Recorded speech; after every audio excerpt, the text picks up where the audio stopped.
अस्सलातु वस्सलामु अलैका सय्यदी या रसूल अल्लाह व अला आलिका अस्हाबिका सय्यदी या नूर अल्लाह। ला इलाहा इल्लल्लाह ला इलाहा इल्लल्लाह ला इलाहा इल्लल्लाह ला इलाहा इल्लल्लाह ला इलाहा इल्लल्लाह मुहम्मदुर रसूलुल्लाह सल्लल्लाहु अलैहि वालिहि वसल्लम। बिस्मिल्लाहिर्रहमानिर्रहीम। अल्लाह अल्लाह अल्लाह अल्लाह अल्लाह अल्लाह अल्लाह अल्लाह अल्लाह जलालुहु व जल्ला शानुहु। अल्लाह रब्बुल आलमीन जल्ला जलालुहु खातमुल अंबिया वल मुरसलीन ताजदार ख़त्म नबूवत हज़रत मुहम्मद रसूलुल्लाह सल्लल्लाहु अलैहि वसल्लम की बारगाह मुक़द्दसा में न्याज़मंदी का इज़हार करने के बाद आज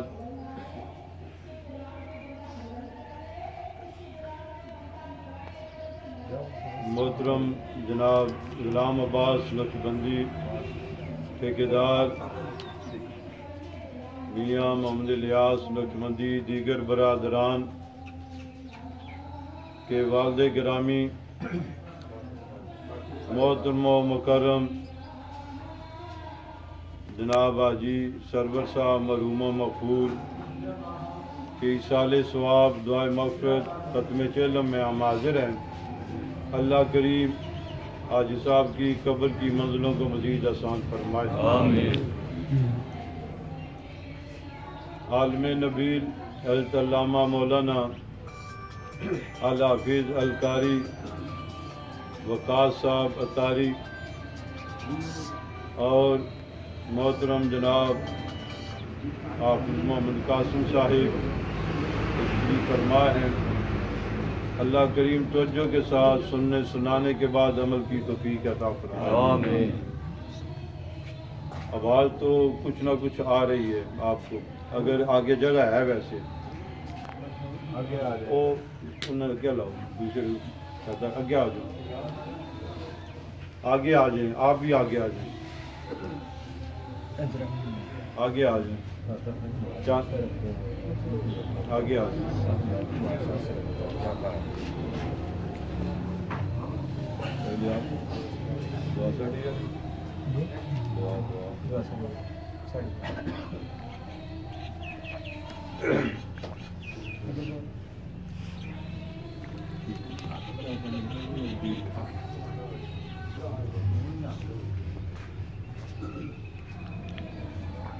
इमामुल मशारिक वल मगारिब हल्लिल मुश्किलात व नवाइब अल गालिब अला कुल्ले गालिब हज़रत अली इब्न अबी तालिब रज़ी अल्लाह ताला अन्हु अलैहिस्सलाम।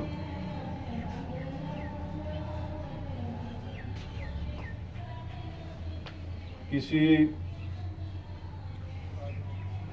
प्रोफेसर से आप ये पूछें अतराफ़ कितनी हैं, सिमतें कितनी होती हैं, वो ये कहेगा 4 होती हैं, मशरिक़ मगरिब शमाल जनूब। अगर किसी प्रोफेसर से पूछें वो ये कहेगा 4 अतराफ़ होती हैं, वो ये कहेगा। लेकिन अगर किसी जय्यद आलिम दीन से पूछें तो वो कहेगा अतराफ़ 6 होती हैं। कितनी होती हैं? 6। मशरिक़ मगरिब शमाल जनूब ज़मीन आसमान। तो इमामुल मशारिक़ वल मगारिब का माना क्या है, मफ़हूम क्या बनता है? मशरक़ और मगरिब वालों का इमाम मौला अली हैं। शमाल और जनूब वालों का इमाम मौला अली हैं। फर्श और फर्शियों के इमाम मौला अली हैं। हज़रत मौला अली मुश्किल कुशा रज़ी अल्लाह ताला अन्हु, आपके 3 बेटे हुए हैं। कितने बेटे हुए हैं? 3 बेटे हुए हैं। बड़े बेटे का नाम है सैयदुस साबिरीन, हज़रत सैयदना इमाम हसन मुज्तबा रज़ी अल्लाह ताला अन्हु अलैहिस्सलाम। और एक बेटे का नाम है सैयदुश शुहदा हज़रत इमाम आली मकाम इमाम हुसैन रज़ी अल्लाह ताला अन्हु अलैहिस्सलाम। ये मशहूर है, उर्दू की किताबों में इतने लिखा है। लेकिन दीन की जय्यद किताबों में लिखा है कि हज़रत अली के एक और भी बेटे थे, हज़रत मोहसिन। हज़रत इमाम हुसैन के एक और भाई थे छोटे, वो बचपन में ही उनका इंतकाल हो गया था, इसलिए उर्दू की किताबों में उनका तज़किरा नहीं होता। आम आदमी यही सुना है कि 2 ही भाई थे, इमाम हसन और इमाम हुसैन। उर्दू की किताबों में ऐसी तज़किरा आता है। मोतबार मुस्तनद किताबों में ये बात लिखी है कि हज़रत इमाम हुसैन के एक और भाई भी थे, उनका नाम था हज़रत मोहसिन रज़ी अल्लाह ताला अन्हु अलैहिस्सलाम। उनका विसाल बचपन में हो गया था, इसलिए उर्दू की किताबों में तज़किरा नहीं आया। सैयदुश शुहदा हज़रत इमाम आली मकाम इमाम हुसैन अलैहिस्सलाम रज़ी अल्लाह ताला अन्हु, आपके एक बेटे का नाम है हज़रत अली औसद इमाम ज़ैनुल आबिदीन रज़ी अल्लाह ताला अन्हु। हज़रत सैयदना इमाम ज़ैनुल आबिदीन रज़ी अल्लाह ताला अन्हु, ये वो अजीम शख्सियत हुए हैं। एक तो ये खैरुत ताबीन है, ताबीन में आपका शुमार है। ताबी कौन होता है?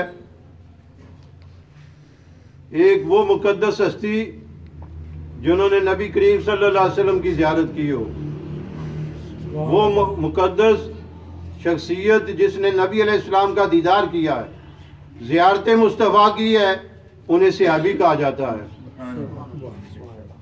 जिस खुश नसीब हस्ती को ज़ियारत मुस्तफ़ा का शरफ हासिल हुआ हो, दीदार मुस्तफ़ा का एजाज़ हासिल हुआ हो, उसको सहाबी कहा जाता है। और जिस मुकद्दस हस्ती को सहाबी की ज़ियारत के हासिल हो, उसे ताबी कहा जाता है। सहाबी की शान यह है, नबी अलैहिस्सलाम ने फरमाया, मन रानी, जिसने मुझे देखा, जिसने मुझे देखा वो जन्नती है, दोज़ख में जा सकता। हर सहाबी जिसने नबी का दीदार किया, नबी अलैहिस्सलाम ने फरमाया वो जन्नती है, दोज़ख में नहीं जा सकता। ओ मन रानी, फरमाया जिसने मेरे देखने वाले को देखा, फरमाया मेरे देखने वाले को देखा, वो भी जन्नती है। नबी अलैहिस्सलाम ने फरमाया सहाबा जिन्होंने मेरी ज़ियारत की वो भी जन्नती है। और सहाबा का अल्लाह की बारगाह में मर्तबा मकाम यह है, जिसने सहाबा की ज़ियारत की, अल्लाह ताला उसे भी जन्नत अता करेगा। सुभान अल्लाह, सुभान अल्लाह। ताबी वो होते हैं जिन्होंने सहाबा की ज़ियारत की हो। और सहाबा की ज़ियारत के बारे में नबी अलैहिस्सलाम ने फरमाया, जिसने सहाबा की ज़ियारत कर दी, अल्लाह ताला उसे भी जन्नत अता करेगा। अब इससे खुद अंदाज़ा लगा लो सहाबा का अल्लाह रसूल की बारगाह में कितना मकाम है, कितना मर्तबा है, जिनके देखने से जन्नत मिलती है, जिनके चेहरे की ज़ियारत से जन्नत मिलती है। तो हज़रत सैयदना इमाम ज़ैनुल आबिदीन रज़ी अल्लाह ताला अन्हु खैरुत ताबी हैं। ताबीन में आपका शुमार है। हज़रत वैसे करनी रज़ी अल्लाह ताला अन्हु भी इसी खैरुत ताबी में शुमार है। और हज़रत सैयदना इमाम ज़ैनुल आबिदीन रज़ी अल्लाह ताला अन्हु हदीस में, फ़िक़ह में, शरीयत में और तरीक़त में अपनी मिसाल आप थे, अपनी मिसाल आप से। हज़रत इमाम ज़ैनुल आबिदीन रज़ी अल्लाह ताला अन्हु दिन और रात 24 घंटों में कम अज कम 1000 नफल अदा किया करते थे। बहुत आला किस्म के मुत्तकी परहेज़गार, आला किस्म के मुहद्दिस भी थे। फिर आप ही वो वाहिद शख्सियत हैं जो वाक़या करबला के इब्तिदा से लेकर इंतहा तक सबको आप अपनी आंखों से देखा। ये वाहिद शख्सियत है जिन्होंने सारा मंजर देखा। फिर वाक़या करबला के बाद कूफे से लेकर दमिश्क तक सारी मुसीबतों को भी बर्दाश्त किया, मजालम को भी बर्दाश्त किया, सारी तकलीफें उठाई। और फिर जब मदीना शरीफ तशरीफ ले गए तो मदीना शरीफ से बाहर एक कोने में आपने अपनी रिहाइश को रखा, शहर से दूर अपने आप को रखा और दिन रात अल्लाह की इबादत कर रहे हैं, दिन रात कुरान पढ़ रहे हैं, तस्बीह और तालील कर रहे हैं और इतनी लगन के साथ इबादत करते हैं, इतनी लगन के साथ कि हज़रत सैयदना इमाम ज़ैनुल आबिदीन रज़ी अल्लाह ताला अन्हु अपने खैमे में इबादत फरमा रहे हैं, नफल पढ़ रहे हैं। आपके खैमे को आग लग गई, नफल अदा फरमा रहे हैं खैमे में, खैमे को आग लग गई, आप नफल पढ़ रहे हैं। खैमे को आग लगी, खैमा कितना ही होगा, इतनी है, इससे भी छोटा होता है। खैमे को आग लगी, आप नफल पढ़ रहे हैं, कोई खलल नहीं आया, नफल पढ़ रहे हैं। लोग आए, उन्होंने आग को बुझाया, आपने फिर भी नफल पढ़ रहे हैं। जब नमाज मुकम्मल की, सलाम फेरा तो देखा लोग इकट्ठे हैं। पूछा तुम क्यों आए, कैसे इकट्ठे हुए? मैंने कहा तुम्हें मालूम नहीं, तुम तो नमाज पढ़ रहे थे, तुम्हारे खैमे को आग लगी थी, हम आग बुझाने के लिए आए हैं। पर मैं अल्लाह की कसम मुझे पता नहीं चला। इस कैफियत के साथ इतना डूब कर वो अल्लाह ताला की इबादत किया करते थे, इतनी लगन के साथ। इसीलिए पीराने तरीकत फरमाते हैं ना, ए मुसलमान अपने अंदर ये एहसास पैदा कर कि हर वक्त हर घड़ी जंगल में भी और शहर में भी, खलवत में भी और जलवत में भी, पहाड़ों में भी, हर वक्त हर घड़ी अल्लाह तुझे देख रहा है। ये एहसास पैदा कर। और यही इबादत का तरीका कुरान और सुन्नत में बयान हुआ है। सबसे पहले इबादत का तरीका यह बयान हुआ कि इबादत करने वाला इस कैफियत के साथ इबादत करे कि मैं जिसकी इबादत कर रहा हूं मैं उसको देख रहा हूं, मैं जिसकी इबादत कर रहा हूं मैं उसे देखकर उसकी इबादत कर रहा हूं। इस कैफियत के साथ इबादत करेगा फिर दाएं बाएं खलल नहीं आएगा। फरमाया अगर ये कैफियत नहीं हो सकती तो कम अज कम इस कैफियत के साथ इबादत करे। इबादत करने वाला इबादत करे कि जिसकी वो इबादत कर रहा है, इबादत करने वाला तो नहीं देख रहा, जिसकी इबादत कर रहा है वो खुदा देख रहा है। जब इस कैफियत के साथ इबादत होगी, ये कैफियत होगी, दिल में ख्याल कम हो जाएंगे, वस्वे कम आएंगे, फिर नमाज में ख्याल नहीं आएंगे, वस्वे नहीं आएंगे, फिर रकातों में भूल चूक नहीं होगी, फिर सजदे में दाएं बाएं ख्याल नहीं आएगा, रब की तजलियां नजर आएंगी।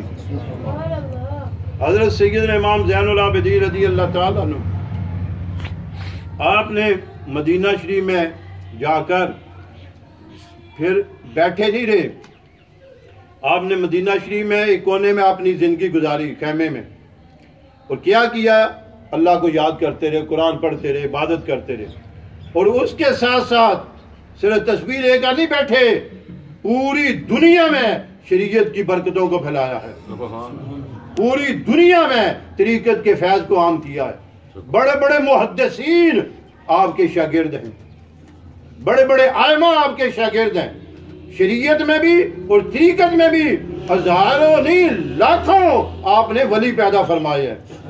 दुनिया में वलायत को तकसीम किया है, रूहानियत को तकसीम किया है। हजरत इमाम ज़ैनुल आबिदीन रज़ी अल्लाह ताला अन्हु आपके बेटे हैं हजरत इमाम बाकर रज़ी अल्लाह ताला अन्हु। हजरत इमाम बाकर रज़ी अल्लाह ताला अन्हु, ये वाक़या करबला के 3 साल बाद आपकी पैदाइश हुई है। हजरत इमाम बाकर रज़ी अल्लाह ताला अन्हु की वाक़या करबला के तकरीबन 3 साल बाद आपकी पैदाइश हुई है। तो आपके हालात ज़िंदगी में आता है कि हजरत इमाम बाकर रज़ी अल्लाह ताला अन्हु खुद फरमाते हैं कि मेरी छोटी उम्र थी, मुझे पता चला कि हमारे ज़माने में नबी करीम सल्लल्लाहु अलैहि वसल्लम के एक सहाबी मौजूद हैं। सहाबी अभी मौजूद है, हजरत जाबिर बिन अब्दुल्ला अंसारी उनका नाम है और 120 साल उनकी उम्र है। 120 साल उनकी उम्र है सहाबी रसूल की। तो हजरत इमाम बाकर फरमाते हैं मेरा दिल किया मैं नाने के सहाबा की ज़ियारत करूं, सहाबी की ज़ियारत करूं। अगर ख़ानदानी कोई मसला होता तो फिर ये ज़ियारतें नहीं होती, फिर ज़ियारतें नहीं होती। इमाम बाकर फरमाते हैं मैं ज़ियारत के लिए गया कि हज़रत जाबिर बिन अब्दुल्ला अल अंसारी 120 साल उम्र है, कमज़ोरी है उनकी, जिस्म कमज़ोर हो चुका है और कमज़ोरी की वजह से बिनाई ख़त्म हो चुकी है, आंखें रोशनी ख़त्म हो चुकी है। मैंने उन्हें सलाम पेश किया, मैंने उन्हें सलाम पेश किया। उन्होंने सलाम का जवाब देने के बाद फरमाया तुम कौन हो? नाबीने थे ना, नजर खत्म हो चुकी थी। तो इमाम बाकिर फरमाते हैं मैंने उन्हें कहा मैं हजरत अली के बेटे हजरत इमाम हुसैन के बेटे इमाम ज़ैनुल आबिदीन और इमाम ज़ैनुल आबिदीन का बेटा इमाम बाकर हूँ। मैंने अपना खानदानी तारफ कराया। जब मैंने तारफ कराया तो हजरत जाबिर बिन अब्दुल्ला अंसारी रज़ी अल्लाह ताला फरमाते हैं करीब हो, करीब हो। मैं करीब हुआ, उन्होंने मेरे दोनों हाथों को पकड़ा और चूमना शुरू कर दिया और फिर फरमाया और करीब हो। उन्होंने अपने कदम, अपने हाथ मेरे कदम की तरफ आगे किए तो फरमाते हैं मुझे समझ आई शायद मेरे पाँव को चूमना चाहते हैं। मैं पीछे हो गया, मैं पीछे हो गया। तो हजरत जाबिर बिन अब्दुल्ला अंसारी सहाबी रसूल फरमाते हैं ऐ इमाम बाकिर तुझे मिलाद वाले नबी सल्लल्लाहु अलैहि वसल्लम ने सलाम भेजा है। आप दावत फिक्र ये है, सहाबी रसूल हैं, जाबिर बिन अब्दुल्ला अल अंसारी रज़ी अल्लाह ताला मुजाहिद सहाबी हैं, गाजी सहाबी हैं और गज़वात में शामिल होने वाले हैं, नबी अलैहिस्सलाम के लाडले और खिदमतगार सहाबी हैं। लेकिन उन्होंने ना उन्हें अपनी नमाजों को देखा ना तकवे को देखा। सहाबी है, सहाबी की शान यह है कि गैर सहाबी क़यामत तक सारे गौस कुतुब अब्दाल इकट्ठे हो जाएं, सहाबी के कदमों की खाक भी नहीं बन सकते। इतनी फजीलत है, साहिब फजीलत है, साहिब मर्तबा है। लेकिन अपने मर्तबे को ना देखा, अपने तकवे को ना देखा, अपने जनती होने को ना देखा, सिर्फ खूने रसूल को देखा, आले रसूल को देखा। ये ना देखा मैं 120 साल का ये छोटा सा बच्चा, ये नहीं देखा। ये देखा है कि जिस हस्ती का कलमा पड़ा है उस हस्ती का ये खून है। तो फरमाया ऐ इमाम बाकर तुझे नबी अलैहिस्सलाम ने सलाम भेजा है। तो हजरत जब कोई सलाम करे तो तरीका क्या होता है, ये उलमा तशरीफ फरमाए।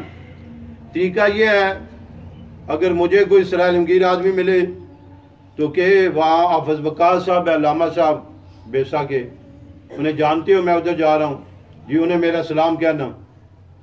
ऐसे लोग करते हैं ना, तो फिर हम क्या कहते हैं, उधर ही क्या देते हैं वालेकुम सलाम।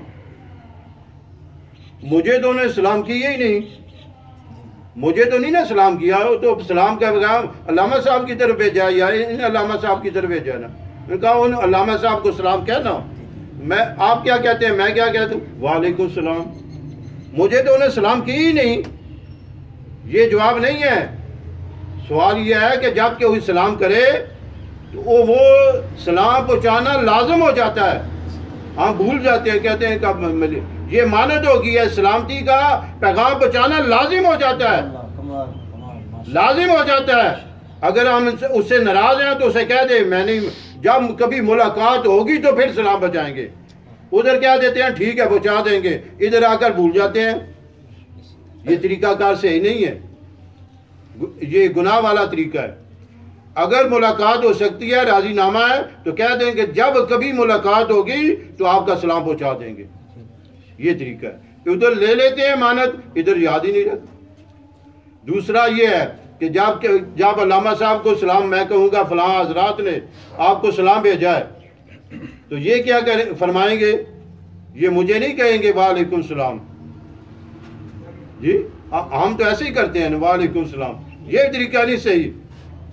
जब कोई सलाम भेजे, मैं कहूँगा अल्लामा साहब आपको सलामगीन ने फलां आदमी ने आपको सलाम भेजा है, तो ये कहेंगे अलैकुम वालेकुम सलाम, ऐ सलाम लाने वाले तुझ पर भी सलाम हो और सलाम भेजने वाले पर भी सलाम हो। अलैकुम वालेकुम, तुम पर भी सलाम हो, सलाम लाने वाले, और जिसने सलाम भेजा उस पर भी सलाम हो। अगर अरबी के लफ्ज ना भी आते हो, उर्दू में भी कह सकते हैं ना, तो ये तरीका है। तो हजरत जाबिर बिन अब्दुल्लाह अंसारी ने कहा तुझे नबी अलैहिस्सलाम ने सलाम भेजा, तो हजरत इमाम बाकिर ने कहा आप पर भी सलाम हो और नबी अलैहिस्सलाम पर भी सलाम हो। फिर पूछा कैसे सलाम भेजा है, मुझे तो ज़्यादा नसीब नहीं हुई, मैं तो ताबी हूँ, मैं तो वाक़या करबला के बाद मेरी पैदाइश हुई है, आपसे अभी है, मुझ पर सलाम कैसे भेजा उन्होंने। तो मुख्तलिफ रिवायतें हैं। एक रिवायत खुलासा ये है कि हज़रत जाबिर बिन अब्दुल्लाह अंसारी ने फरमाया कि मैं बैठा हुआ था नबी करीम सल्लल्लाहु अलैहि वसल्लम के पास, उन्होंने फरमाया हो सकता है जाबिर बिन अब्दुल्ला तू इमाम हुसैन के एक बेटे मोहम्मद बाकर के साथ मुलाकात करे, तुझे अल्लाह इतनी ज़िंदगी दे दे कि तेरी मुलाकात इमाम हुसैन इमाम ज़ैनुल आबिदीन के बेटे इमाम बाकर के साथ तेरी मुलाकात हो, अगर हो तो उसे मेरा सलाम कहना। तो ये मसला भी मालूम हुआ कि नबी करीम सल्लल्लाहु अलैहि वसल्लम को जिस तरह हजरत इमाम हसन प्यारे थे, इमाम हुसैन प्यारे थे, इस तरह इमाम हसन की सारी औलाद नबी करीम सल्लल्लाहु अलैहि वसल्लम को प्यारी है। इस तरह हजरत सैयद इमाम हुसैन की क़यामत तक आने वाले सारे सैयद नबी करीम सल्लल्लाहु अलैहि वसल्लम को प्यारे हैं। इमाम हसन की सारी औलाद, सारे हसनी सैयद भी नबी अलैहिस्सलाम को प्यारे हैं, सारे हुसैनी सैयद भी नबी करीम सल्लल्लाहु अलैहि वसल्लम को प्यारे हैं। तो ये भी मालूम हो गया कि हजरत जाबिर बिन अब्दुल्लाह अंसारी रज़ी अल्लाह ताला से सहाबी रसूल हैं, उन्होंने सारे हालात को देखा है। हजरत सैयदना अमीरुल मोमिनीन अब्दुल्ला अबू बकर सदीक से लेकर हजरत मौला अली मुश्किल कुशा हजरत इमाम हसन के सारे हालात को देखा है। सारे हालात वाक़यात को देखकर तो फिर भी हजरत इमाम बाकर के हाथ चूम रहे हैं। इसका मतलब यह सहाबी हो या अहले बैत हो, शुरू में यह है कि सहाबा अहले बैत के फज़ाइल बयान करने वाले कुतुब हदीस में यही आता है कि सहाबा जितनी हदीस फजीलत की रिवायतें हैं अहले बैत की, उनको बयान सहाबा करते हैं, और सहाबा की फजीलत वाली रिवायतें अहले बैत बयान करने वाले हैं। तो अल्लाह करीम हमें सहाबा और अहले बैत की सच्ची और सच्ची मोहब्बत नसीब फरमाए।